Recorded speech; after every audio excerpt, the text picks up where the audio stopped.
Good morning, everyone. My name is Alix. I'm a campaigner from Greenpeace Australia Pacific, and I'm here today underneath the Sydney Harbour Bridge, where 3 activists have descended from the bridge and have unfurled banners that read 100% renewable.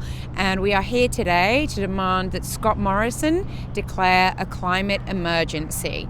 I'm joined by Dodds. Jo is a bushfire survivor, and she is here as well to make that same demand to Scott Morrison to declare a climate emergency. Jo, tell us a bit why you're here today. Because my family suffered a catastrophic bushfire event. It affected my whole community in the town of Tathra in March 2018. That's only last year.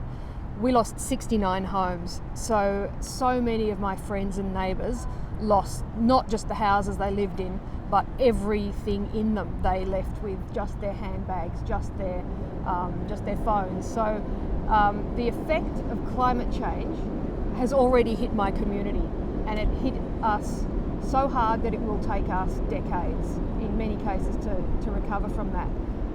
That event made me so crystal clear aware of the threat that communities like mine face from now on from climate change. It isn't something that's going to happen in the future. Climate change is something that's affecting us now. It's affected my community 18 months ago.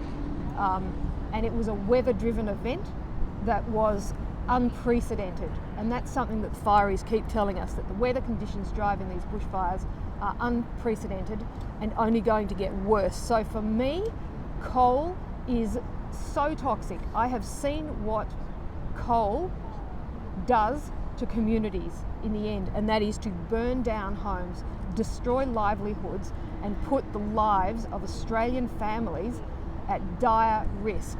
So I don't want to see another community go through what we have been through and are still going through. I don't want to see families out of their homes. I don't want to see people running barefoot from fires.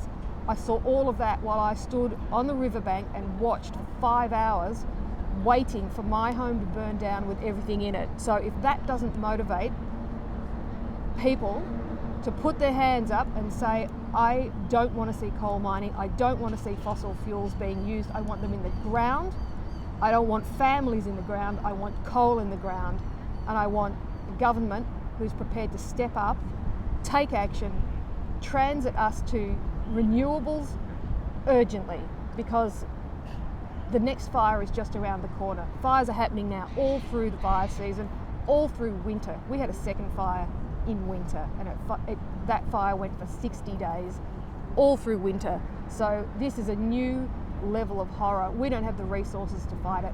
We need action now. Thank you, Jo. Yeah, it's really interesting to hear you talk about coal.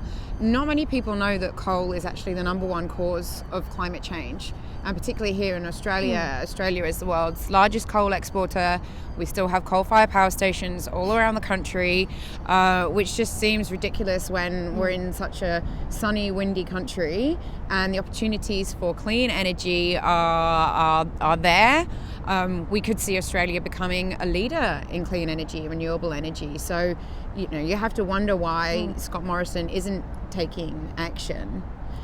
I think the Prime Minister has been captured by the fossil fuel industries and is not governing for the people, because communities like us see a direct relationship between investment in coal and the threat to our homes. So for the government to be listening to that one sector, the fossil fuel sector, and to be promoting that ongoing mining and burning of coal is an absolute insult to the families who are increasingly put at risk. Their lives are put at risk by this activity. So it's my number one enemy now, because I've seen what it does. So we've got to keep the coal in the ground before there are people dying.